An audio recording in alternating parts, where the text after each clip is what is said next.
Ada nama yang tak lekang oleh waktu. Nama yang bukan sekadar pelabelan geografis, bukan pula semata administratif.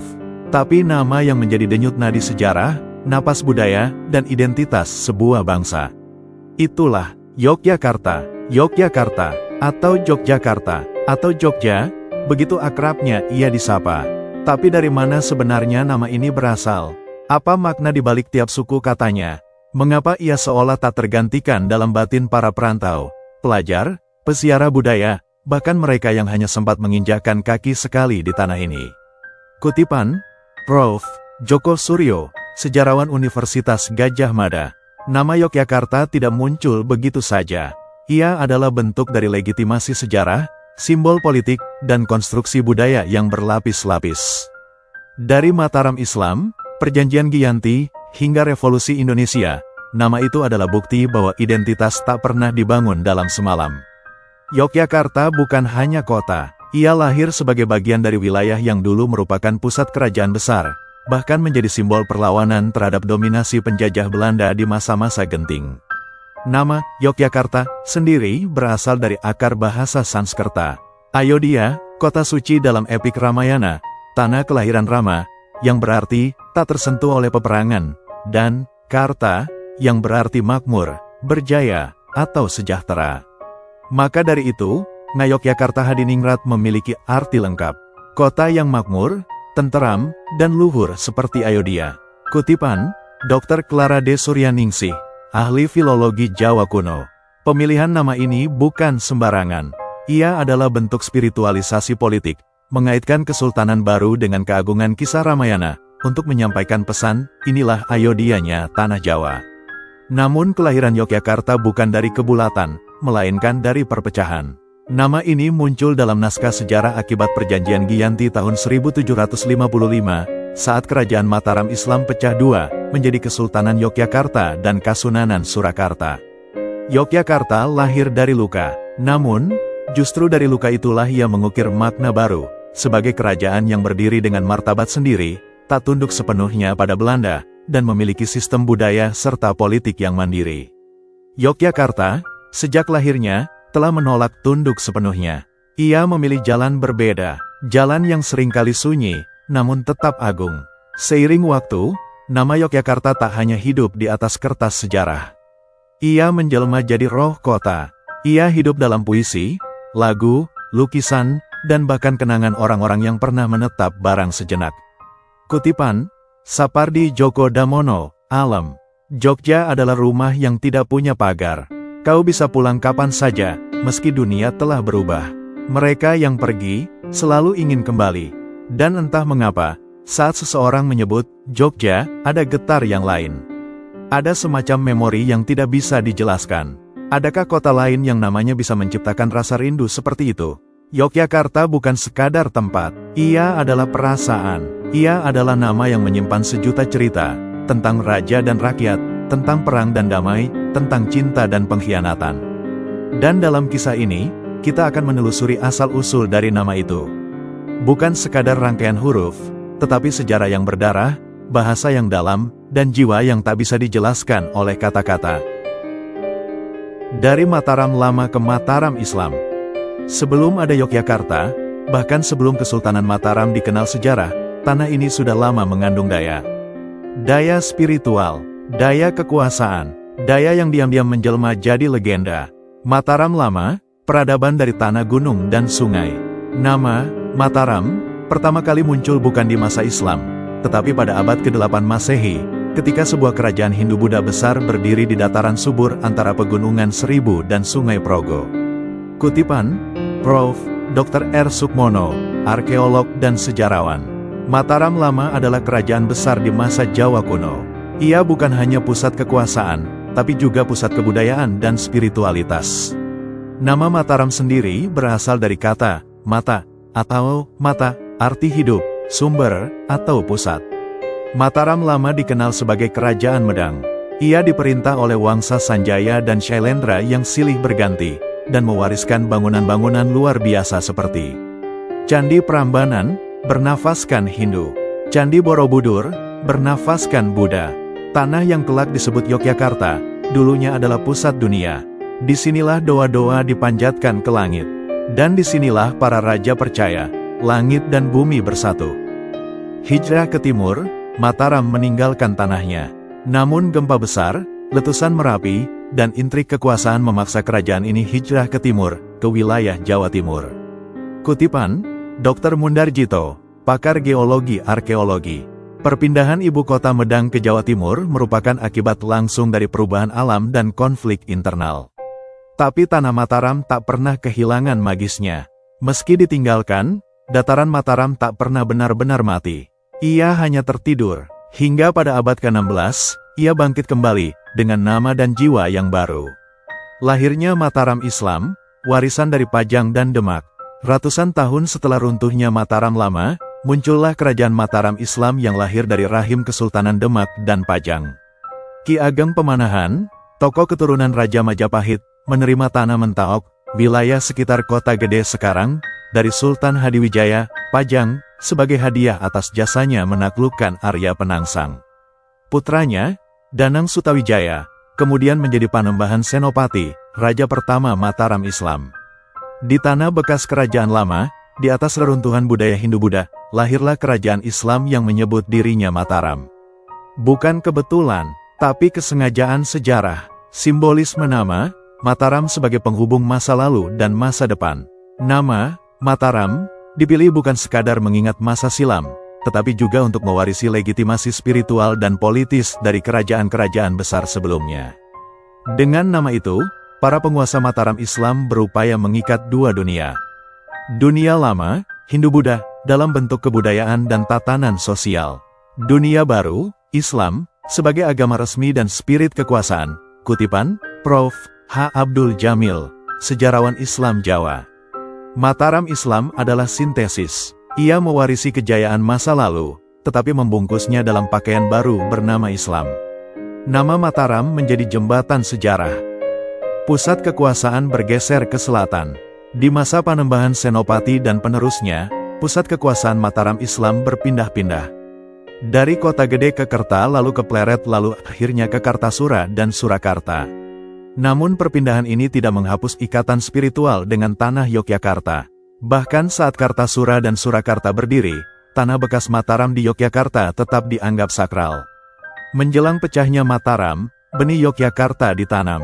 Konflik internal, intervensi Belanda, VOC, dan pertentangan antara Pangeran Mangkubumi dan Sunan Pakubuwono II menandai kehancuran Mataram sebagai satu kesatuan. Namun dari kehancuran itu, benih baru ditanam. Dan tanah yang dulu diberi nama Mentaok, tempat raja pertama Mataram Islam membangun istananya, kembali menjadi pusat sejarah. Tanah yang pernah jadi awal mula Mataram Islam, kelak akan melahirkan entitas baru, Kesultanan Yogyakarta. Bukan hanya meneruskan nama, tapi membangun jiwanya sendiri. Yogyakarta tidak muncul dari kekosongan. Ia adalah kelanjutan dari sebuah alur panjang sejarah, dari Mataram Hindu-Buddha, menuju Mataram Islam, lalu ke era Kesultanan. Nama Yogyakarta adalah kapsul sejarah. Di dalamnya ada jejak masa lalu yang kompleks, penuh perebutan, perpindahan, dan penyatuan kembali. Yogyakarta dalam bayang kerajaan Mataram. Sebelum Yogyakarta menjadi nama resmi, ia terlebih dahulu menjadi cita-cita. Sebuah bayang-bayang tentang keadilan, tatanan baru, dan perlindungan dari kehancuran. Perpecahan Mataram, tumbuhnya dua arah takdir. Tahun-tahun 1745 sampai tahun 1755 adalah masa penuh ketegangan. Kerajaan Mataram Islam, yang sebelumnya disatukan dalam kemegahan Surakarta, mulai retak akibat konflik internal dan tekanan dari VOC, Belanda. Di tengah pusaran konflik ini muncul dua tokoh sentral. Pangeran Mangkubumi, adik Sunan Pakubuwono II, ambisius dan karismatik. Patih Pringgalaya dan VOC, bersekutu dengan Pakubuwono II, ingin mempertahankan sistem yang ada. Kutipan, Dr. Denis Lombard, sejarawan Prancis, pakar Jawa. Yogyakarta bukan dimulai dari pendirian kota, tapi dari konflik ideologi kekuasaan. Ia lahir sebagai perlawanan terhadap kolonialisme dan ketidakadilan internal. Pangeran Mangkubumi, cita-cita tentang negeri baru. Pangeran Mangkubumi tidak sekadar berperang karena rebutan tahta. Ia mengusung mimpi membangun kerajaan yang adil, yang tidak tunduk sepenuhnya pada VOC. Dalam pikirannya, Pangeran Mangkubumi melihat bukan hanya tanah, tapi tanah yang punya jiwa. Tempat ia bisa menata ulang dunia. Catatan sejarah menyebutkan bahwa sejak ia bergerak dari Kartasura ke arah selatan dan barat, Mangkubumi sudah menyebut tempat yang ia tuju sebagai tanah yang aman, tentrem, Karta Raharja. Ayokya dan Ayodhya, nama dari dunia lama. Disinilah benih nama Yogyakarta mulai tumbuh. Pangeran Mangkubumi konon terinspirasi dari dua kata. Ayokya, Sansekerta, tempat yang pantas, sesuai, cocok. Ayodhya, India kuno, kota tempat Rama memerintah dalam kisah Ramayana, lambang kesucian dan keadilan. Kutipan, Dr. Purwadi, filolog Jawa. Nama Yogyakarta mengandung makna spiritual yang dalam. Ia bukan sekadar tempat, tetapi simbol tatanan ideal dalam pandangan dunia Jawa dan Hindu. Pangeran Mangkubumi ingin membangun kerajaan baru yang tidak sekadar politis, tapi juga spiritual dan kosmologis. Perang Giyanti, jalan berdarah menuju pemisahan. VOC yang merasa terancam oleh pengaruh Mangkubumi, akhirnya memaksanya ke dalam pertempuran panjang. Peristiwa ini dikenal sebagai Perang Giyanti, memuncak pada 1755. Pangeran Mangkubumi menang secara moral dan teritorial. Ia memaksa Belanda bernegosiasi dan akhirnya menandatangani Perjanjian Giyanti, tanggal 13 Februari tahun 1755. Isi utama, Kerajaan Mataram dibelah dua. Surakarta tetap dikuasai Pakubuwono III. Wilayah barat diberikan ke Pangeran Mangkubumi. Yogyakarta diresmikan, lahirnya sebuah nama. Setelah Perjanjian Giyanti ditandatangani pada tanggal 13 Februari tahun 1755, Pangeran Mangkubumi tak hanya memperoleh wilayah secara politis, tetapi juga tanggung jawab besar untuk membangun tatanan baru, dari reruntuhan dan pengkhianatan, dari luka sejarah dan dendam yang membekas di jiwa rakyat. Dengan gelar Sri Sultan Hamengkubuwono I, ia mulai membangun kerajaan baru di lokasi yang sebelumnya hanya berupa lahan rawa dan perkampungan sederhana. Lokasi itu dipilih bukan hanya karena strategis secara militer, tetapi juga karena ia melihat potensi untuk menata kehidupan dari awal, sesuai dengan impian besar tentang pemerintahan yang adil, spiritual, dan mandiri. Dalam dokumen dan tutur rakyat, nama itu lahir secara perlahan, bertumbuh bersama semangat zaman. Ngayogyakarta Hadiningrat, Ngajogja sama dengan tempat yang pantas, sesuai, seimbang. Karta sama dengan sejahtera, baik, makmur. Hadiningrat sama dengan intisari dari dunia, Hadin sama dengan intisari, Ingrat sama dengan jagat, dunia. Dalam tradisi Jawa, nama bukan sekadar penanda, tetapi juga doa dan tekad. Maka, Ngayogyakarta Hadiningrat adalah ikrar kosmis, bahwa di tengah dunia yang terbelah dan tercabik, masih bisa didirikan kota yang pantas, layak, dan luhur, tempat di mana keadilan dan kebaikan bisa ditegakkan kembali. Ia bukan sekadar menamai tanah itu. Ia membaptisnya dengan impian dan harapan. Dengan kata Yogya, ia mengikrarkan bahwa kota ini layak. Dan dengan Karta, ia menyematkan cita-cita tentang kemakmuran yang abadi. Tata kota Yogyakarta, rancang bangun kosmologis. Keraton Ngayogyakarta Hadiningrat tidak dibangun secara serampangan. Ia adalah pusat semesta dalam persepsi kosmologis Jawa. Setiap elemen kota adalah bagian dari makrokosmos dan mikrokosmos. Sumbu imajiner utara-selatan, Gunung Merapi, utara, lambang purba, spiritualitas, kekuatan langit. Keraton Yogyakarta, tengah, titik keseimbangan, poros kehidupan. Pantai Parangtritis, Laut Selatan, selatan, lambang kekuatan alam, keperempuanan, kesuburan, misteri. Di antara titik-titik ini, keraton dibangun sebagai poros jagat penghubung antara dunia atas, dewa, spiritualitas, kosmos. Dunia tengah, manusia, pemerintahan, kesadaran.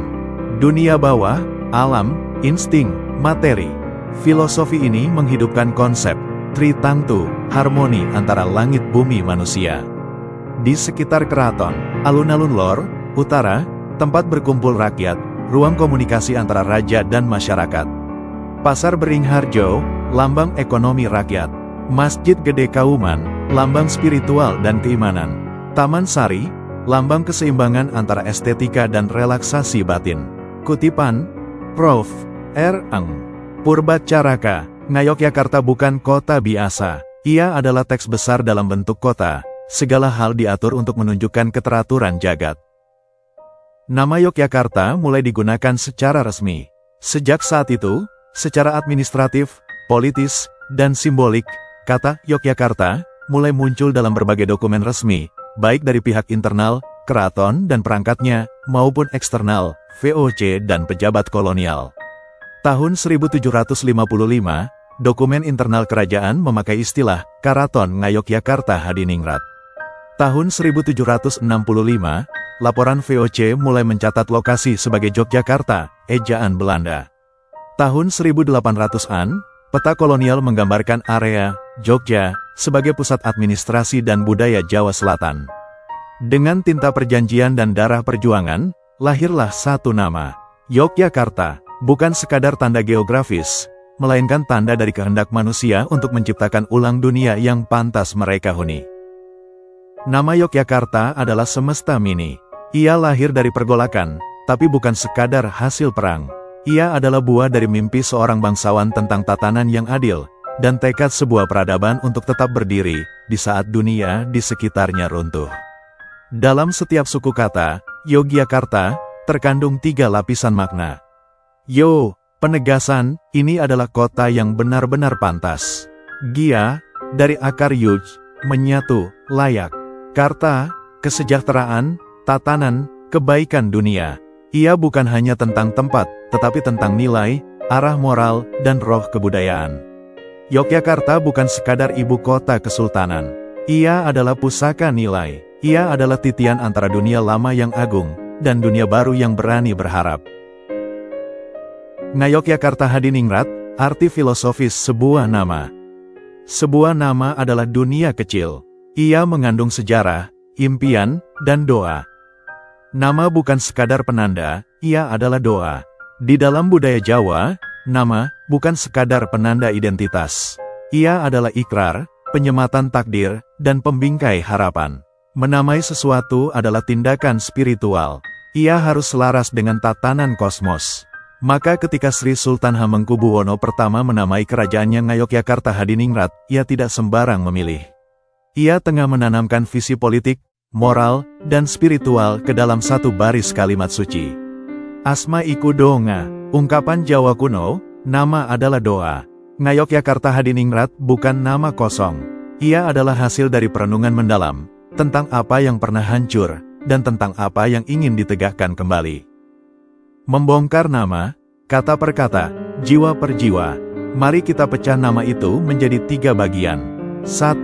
Ngajogja, akar kata, Ayogya, atau Yogya, bahasa Sansekerta, Yukta-Yukta.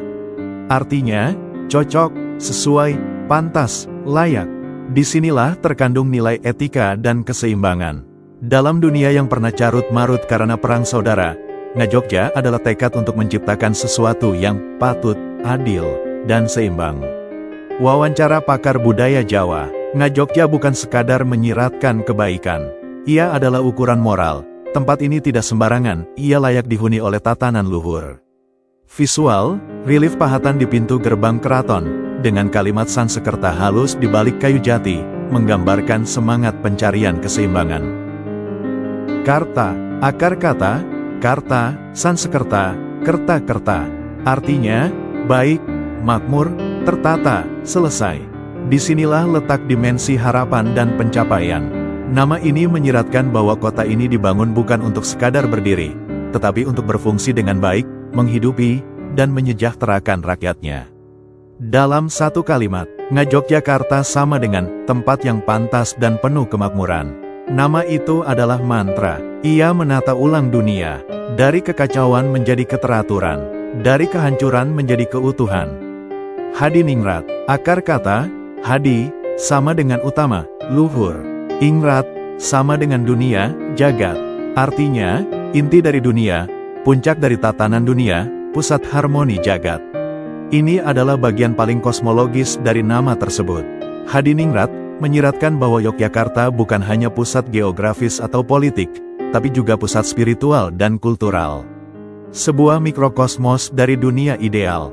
Hadiningrat adalah pernyataan berani, bahwa dari tanah kecil ini, bisa terpancar cahaya yang menata jagat. Simbolisme kompleks dalam nama ini, nama sebagai cermin jagat. Nama, Ngayogyakarta Hadiningrat, bukan hanya kombinasi tiga kata indah. Ia adalah mantra kebangsawanan, mantra keberadaban, dan mantra kosmis.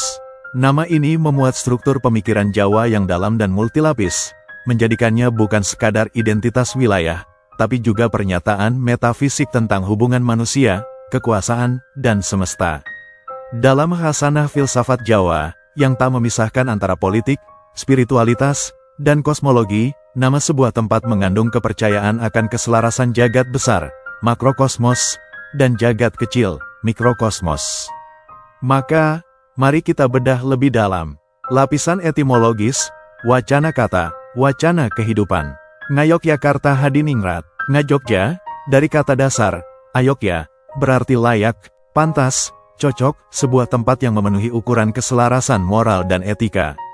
Karta, berarti sejahtera, makmur, dan tertata, menggambarkan tempat yang tidak hanya layak dihuni, tapi juga menumbuhkan hidup yang baik. Hadiningrat, dari hadi, utama, agung, dan ingrat, di dunia, menyiratkan pusat dari tatanan dunia atau inti dari jagat raya. Kesimpulan etimologis, nama ini menyiratkan bahwa tempat ini adalah wilayah utama yang layak untuk diperjuangkan, ditinggali, dan dimuliakan. Namun kata-kata ini tidak berhenti pada permukaan. Di baliknya ada konsepsi laku hidup. Analogi Jawa, saben tembung iku kandel, saben jeneng iku donga. Setiap kata memiliki kekuatan, setiap nama adalah doa. Lapisan filosofis, nama sebagai poros kehidupan dan etika. Dalam pandangan Jawa, filsafat bukan sekadar teori. Ia adalah laku hidup, dan nama, Ngayogyakarta Hadiningrat, menjadi semacam blueprint etis dan eksistensial tentang bagaimana manusia hidup selaras. Yogya, menggambarkan hidup yang tidak berlebihan, tidak kekurangan. Jalan tengah, hidup yang pas. Karta, menuntun pada keteraturan.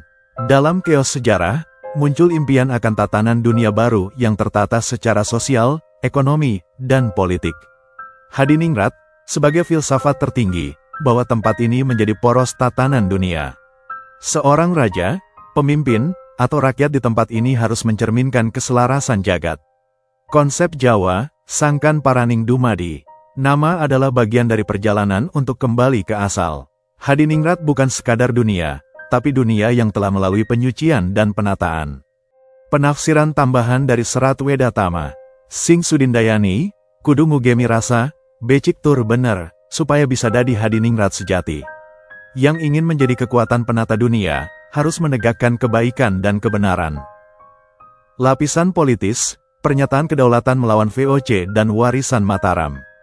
Ketika Sultan Hamengkubuwono I mendirikan keraton Ngayogyakarta Hadiningrat, ia tidak sekadar membangun fisik kota.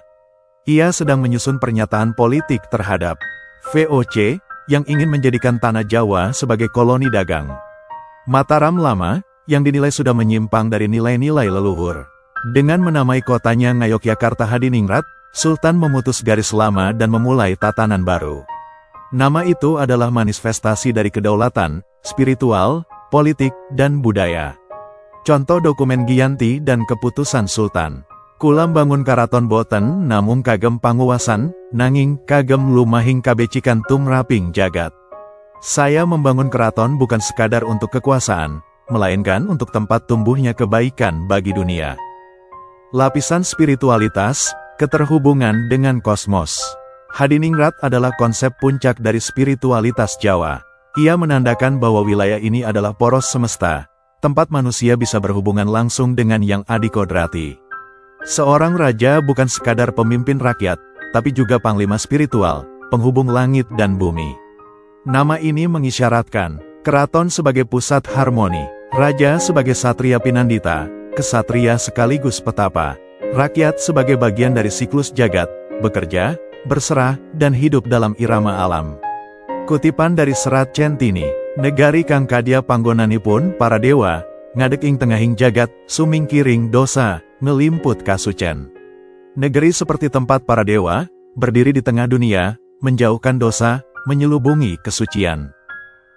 Tugu Yogyakarta, manifestasi fisik dari kosmologi nama. Tak jauh dari keraton, berdiri tegak Tugu Yogyakarta, dikenal juga sebagai Tugu Golong Gilik. Inilah manifestasi nyata dari filsafat nama. Tugu, simbol vertikal, gilik, silinder bawah, lambang bumi, tempat manusia berpijak. Golong, bulatan atas, lambang langit, asal spiritualitas. Disatukan jadi kesatuan jiwa dan raga, bumi dan langit, manusia dan Tuhan. Garis lurus imajiner, Merapi, Tugu, Keraton, Laut Selatan. Melambangkan sumbu spiritual antara gunung, kekuatan maskulin, dan laut, kekuatan feminin. Tugu bukan sekadar batu, ia adalah titik temu antara kekuatan mikrokosmos dan makrokosmos. Nama, Ngayogyakarta Hadiningrat, menyimpan inti dari tatanan Jawa, di mana kehidupan yang pantas, makmur, dan selaras tidak hanya jadi cita-cita, tapi jadi sistem kehidupan.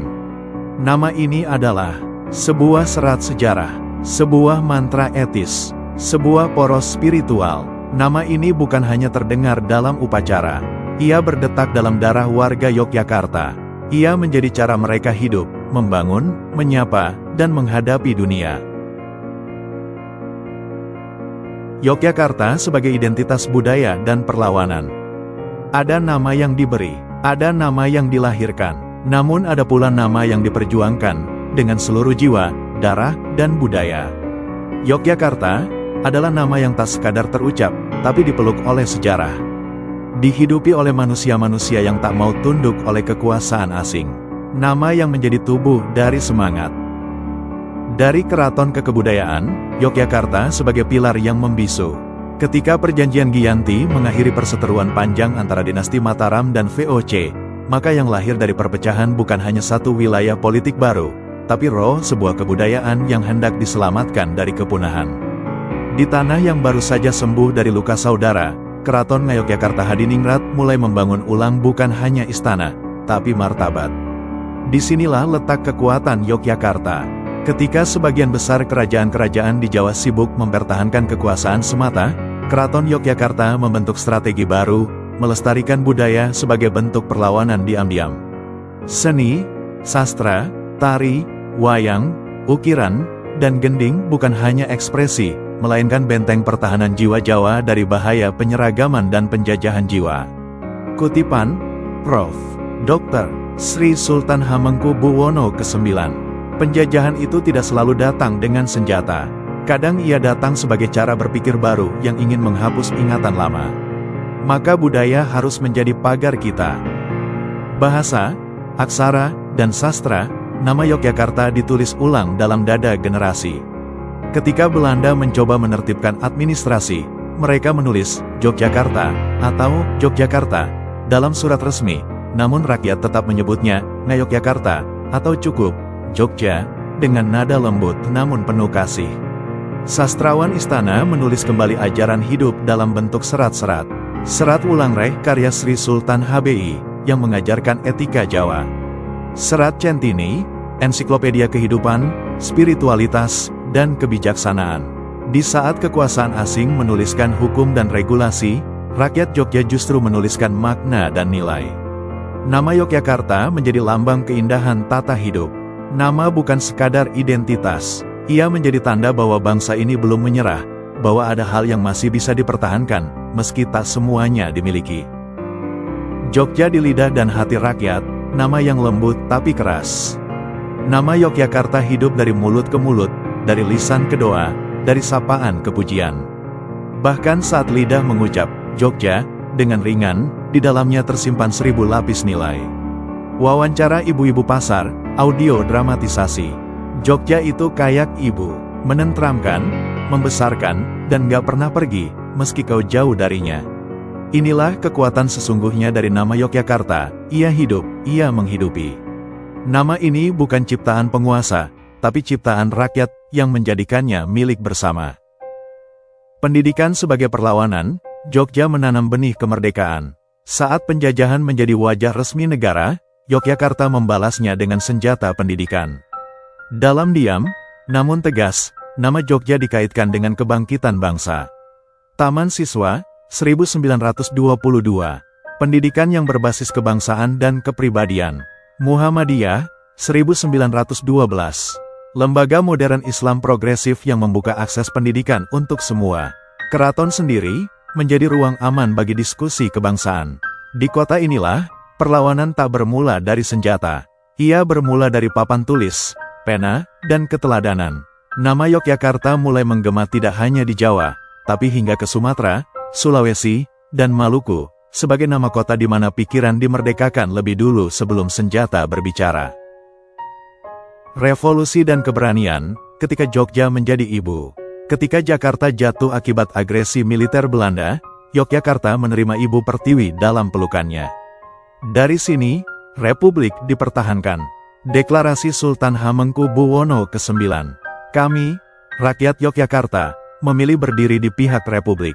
Maka lahirlah Yogyakarta sebagai ibu kota sementara Republik, tahun 1946 sampai tahun 1949. Sultan menjadi gubernur tanpa digaji, menyumbangkan kekayaan keraton untuk negara.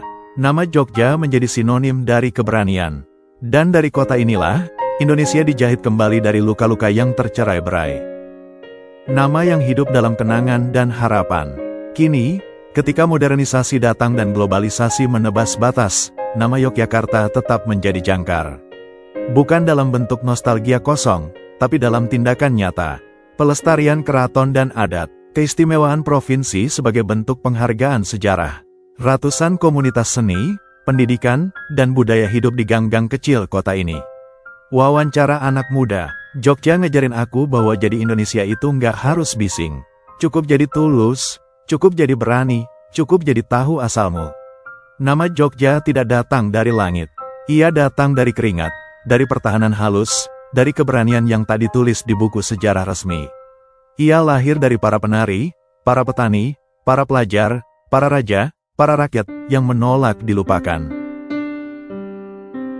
Evolusi nama Yogyakarta dari masa ke masa. Sebuah nama tidak diam. Ia berjalan, tumbuh, berubah, mengikuti zaman, dibentuk oleh suara-suara yang mengucapkannya, diserap oleh kertas-kertas yang mencatatnya. Yogyakarta bukan sekadar nama tetap, ia adalah gema yang berevolusi.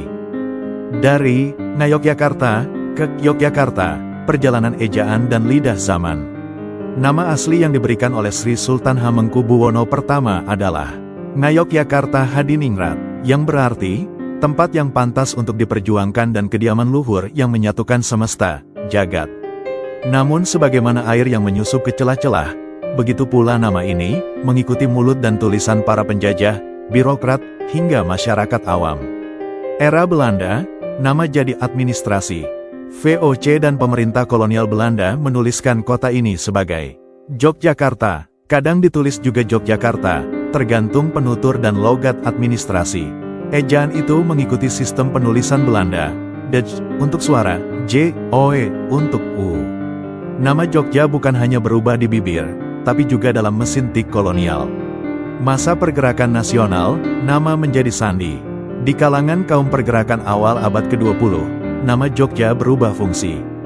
Jogja jadi nama pendek dalam pamflet dan selebaran. Nama ini muncul dalam artikel-artikel surat kabar perjuangan. Ia menjadi sandi keberanian, kota pendidikan, kota lahirnya pemikiran anti penjajahan. Wawancara sejarawan lokal. Menulis Jogja dalam surat atau buletin seperti menulis kode moral. Ia tidak butuh dijelaskan panjang, cukup disebut, dan semua tahu semangat apa yang dimaksud. Era revolusi dan awal kemerdekaan, nama jadi Ibu Pertiwi.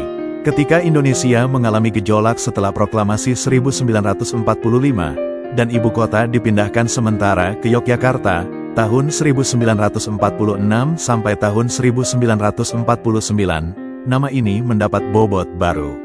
Yogyakarta tidak hanya menjadi tempat tinggal pemerintahan, ia menjadi simbol kepercayaan, tempat revolusi dilindungi oleh tradisi. Nama Yogyakarta mulai dimantapkan sebagai bentuk resmi, digunakan dalam surat negara, dicetak dalam undang-undang, dikenang dalam puisi, lagu, dan orasi. Ejaan yang disempurnakan, EYD, 1972, dari D ke Y. Tahun 1972, pemerintah Indonesia menetapkan ejaan yang disempurnakan, EYD, mengganti bentuk kolonial seperti D menjadi J, menjadi Y. Maka, Yogyakarta. Namun, pelafalan lokal tetap, Jogja, pendek, hangat, penuh rasa. Yogyakarta menjadi nama formal di dokumen negara. Tapi, Jogja tetap tinggal di dada rakyatnya. Visual split screen, di kiri, dokumen pemerintah bertuliskan Yogyakarta. Di kanan, papan angkringan dan mural bertuliskan Jogja. Jogja, Yogya, atau Yogyakarta. 3 nama, 1 jiwa. Nama Yogyakarta saat ini dikenal dalam 3 bentuk umum. Yogyakarta, nama resmi administratif. Yogya, bentuk semi-formal, biasa dipakai media dan akademisi. Jogja, nama populer di masyarakat dan budaya urban. Wawancara seniman mural Jogja. Saya pakai kata Jogja, karena itu yang saya rasakan. Yogyakarta terlalu formal, kayak nama di ijazah.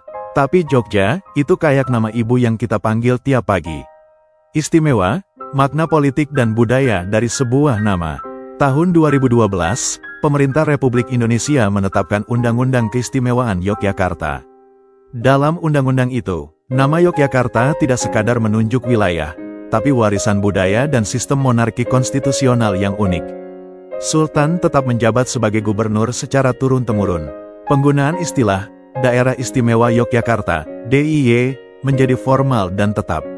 Yogyakarta tidak diberi keistimewaan. Ia memperjuangkan keistimewaan itu selama berabad-abad.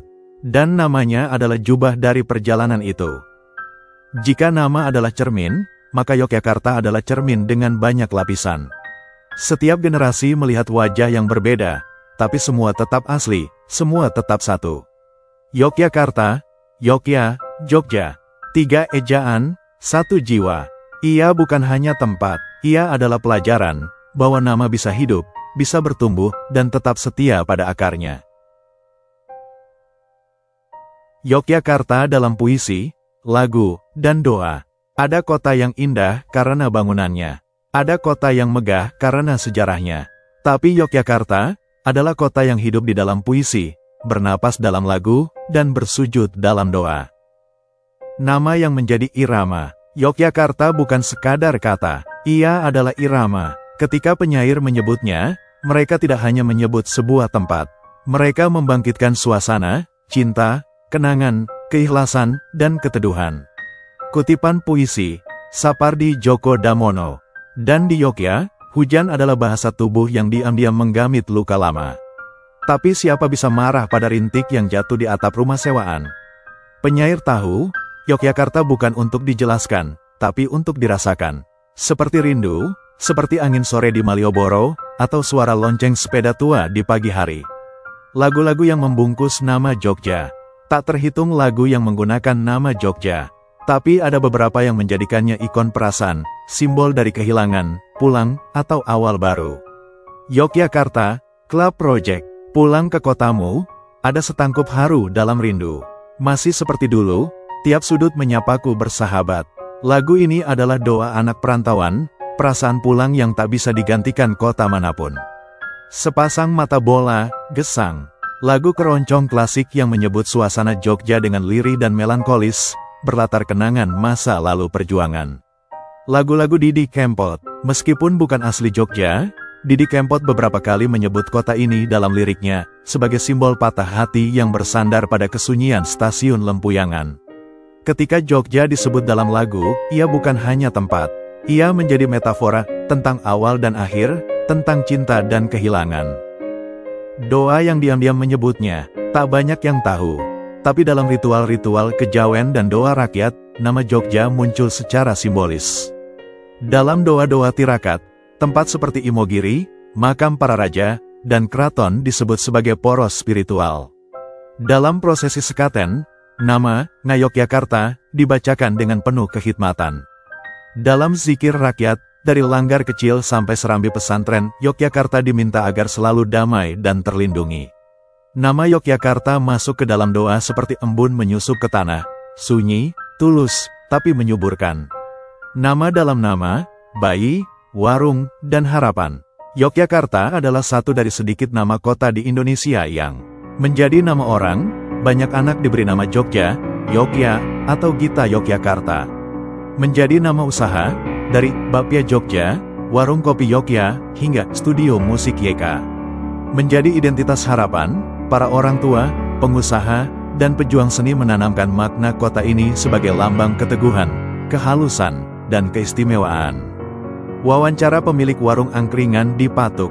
Saya namakan warung ini, Jogja Rasa Ibu, karena saya ingin pengunjung merasa pulang, seperti pulang ke rumah ibu di Jogja. Kesaksian seniman dan budayawan. Butet Kartarejasa, aktor dan budayawan. Jogja itu ruang bermain yang serius. Di kota lain, kamu kerja dulu baru ketawa. Di Jogja, kamu bisa ketawa sambil bekerja. Nama Jogja sendiri udah seperti naskah teater yang nggak pernah tamat. Djaduk Ferianto, alem, musisi dan penata suara. Kalau kamu menyebut nama Jogja, kamu sebetulnya sedang menyuarakan hati banyak orang. Di kota lain, nama adalah alamat. Tapi di Yogyakarta, nama adalah napas. Ia diucapkan setiap pagi oleh matahari yang terbit di atas Merapi, disapu pelan oleh angin selatan dari Parangtritis, dan dijaga oleh doa-doa tak bersuara dari tanah para leluhur. Yogyakarta tidak bisa didefinisikan, tapi ia bisa dirasakan. Dalam puisi, dalam lagu, dan dalam doa, ia akan tetap hidup selamanya.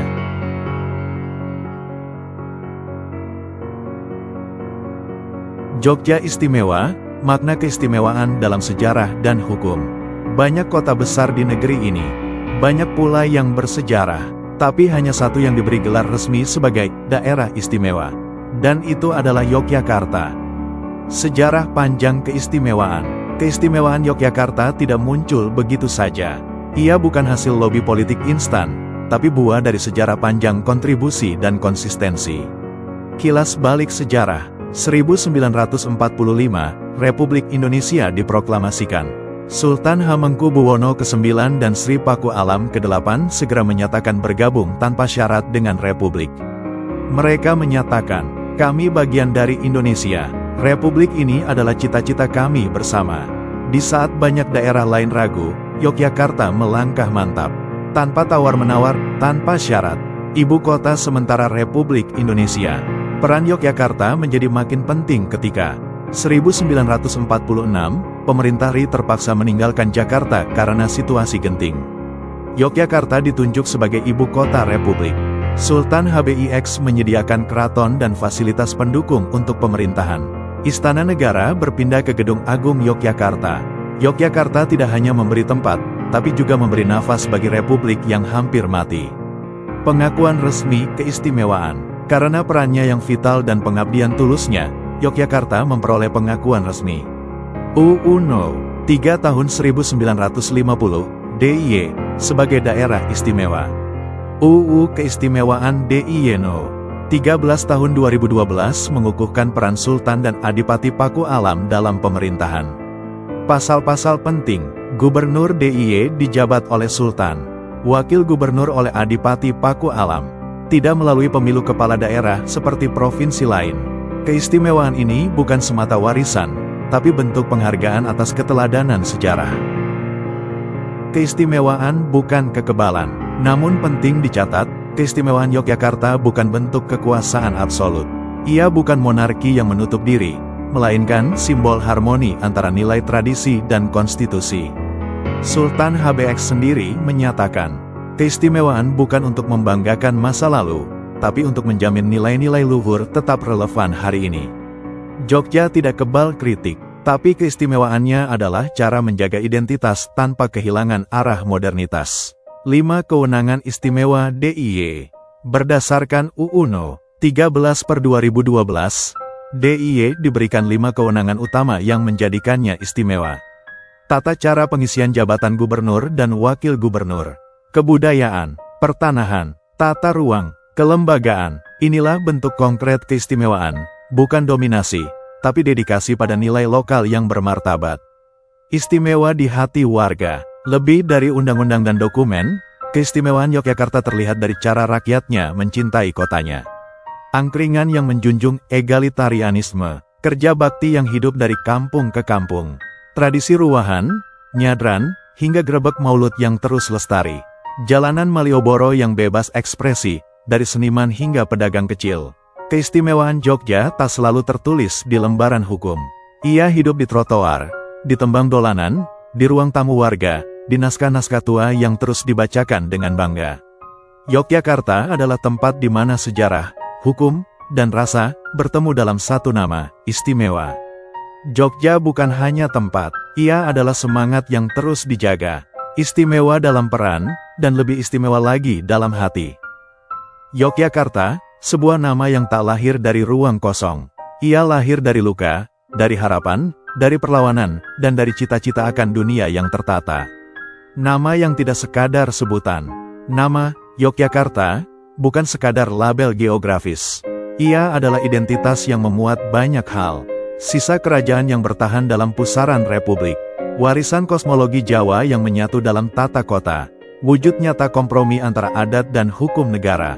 Simbol kesetiaan terhadap Indonesia, bahkan saat republik masih seumur jagung. Nama ini bukan warisan beku. Ia adalah napas. Terus bergerak, terus menjaga arah. Jogja yang dirindukan. Yogyakarta selalu menyimpan magnet bagi siapa saja. Para perantau yang rindu pulang. Para seniman yang mencari ilham. Para pencari ilmu yang ingin belajar bukan hanya dari kelas, tapi dari kehidupan. Jogja tidak pernah sekadar tempat. Ia adalah suasana, dan setiap suasana menyimpan cerita. Jogja menjaga dan dijaga. Dalam setiap keramaian festival, dalam sunyi upacara adat, dalam tegasnya perda keistimewaan, dalam lantunan tembang Macapat di Pendapa Desa, Yogyakarta terus menjaga dirinya. Tapi di saat bersamaan, ia pun dijaga oleh orang-orang yang mencintainya. Karena sebuah nama bisa hilang, bila tak ada yang merawat maknanya. Tapi Yogyakarta bertahan, karena terus dirawat oleh jiwa-jiwa yang setia. Akhir yang menjadi awal, dan begitulah, kisah nama Yogyakarta belum selesai. Ia tidak berakhir pada dokumen sejarah, atau undang-undang keistimewaan.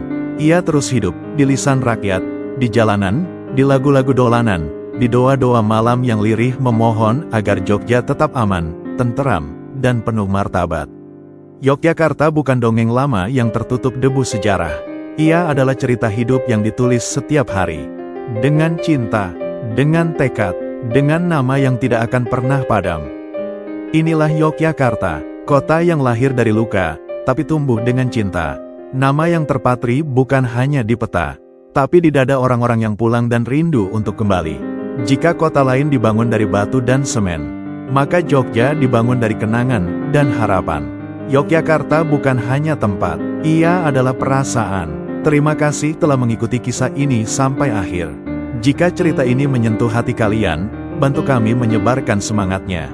Like video ini jika kamu cinta Jogja. Tulis di komentar, apa kenangan terindahmu tentang Yogyakarta. Subscribe untuk kisah-kisah mendalam lainnya tentang sejarah, budaya, dan peradaban Nusantara.